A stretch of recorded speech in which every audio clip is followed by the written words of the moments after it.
All right, sticking with this economic front and also with a social media tie-in, Facebook is now policing individuals who question the White House's definition of recession, fact-checking industry experts speaking out on the state of the economy. That top economist, research and education director at the American Institute for Economic Research, Philip Magness, joins me now. Philip, good morning to you. Let's start at the beginning. What did you say in your Facebook post that Facebook fact-checked? Well, I basically shared a screenshot of the White House's own website where they attempted to redefine the concept of inflation. And economists have traditionally defined this term as two consecutive quarters of negative GDP growth, which is the old textbook definition for inflation. It's kind of a shorthand, but it's something that works. It describes almost all recessions we've had in the United States over the past century.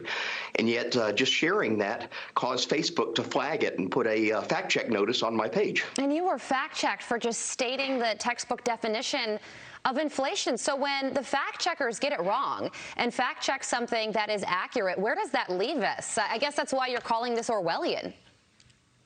It is absolutely Orwellian. It is a political entity. It was PolitiFact in this case that partners up with Facebook, stepping in and basically carrying water on behalf of the White House for political reasons, not economic reasons. Well, have you complained to Facebook at all? Sometimes when they do something this egregious and it gets media attention, they say, well, it was labeled misinformation and error. Has that happened yet? Have you had any conversation with the platform?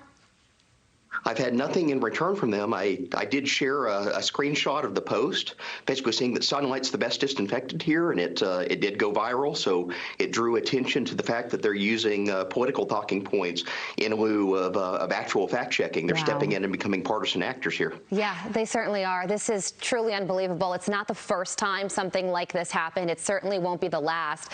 But because you're here, we want to use your resources in two ways and ask you about the economy. What do you make of this Inflation Reduction Act? We were just talking about the Penn-Wharton model that said that it would slightly increase inflation. What do you think about that? Is that true? Right. I am absolutely concerned about it. I think the White House is playing catch up. The real problem here is they ignored inflation as an issue for basically the last year. They were calling it transitory. They were pretending it would just magically go away. And now they're finding themselves above 9% year over year as the projected inflation rate. And they're trying to play catch up, but they're playing catch up very ineffectively, just going back to the old tax and spend habits that have been the Joe Biden agenda from the beginning. So if you were advising the president right now, what would you tell him to do with 9.1% inflation?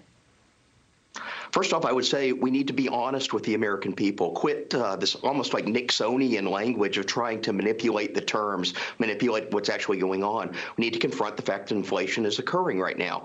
And part of that is because we fell asleep on the watch. The Federal Reserve kind of fell asleep. Its historical mandate has always been price stability, and it strayed away from that into things like climate change and diversity, DEI initiatives, ESG investing. And because of that, it really kind of missed the mark. It missed all the emerging evidence that we had an inflationary crisis underway. So simply getting back to the fact of that and acknowledging it, confronting it honestly is the first step the White House needs to take. That's right. But, the definition of words that you learn in Econ 101 certainly shouldn't be controversial. But apparently today it is, and it'll get you fact checked. Philip, thank you so much for speaking out this morning. Joining us. We appreciate it. Thank you for having me.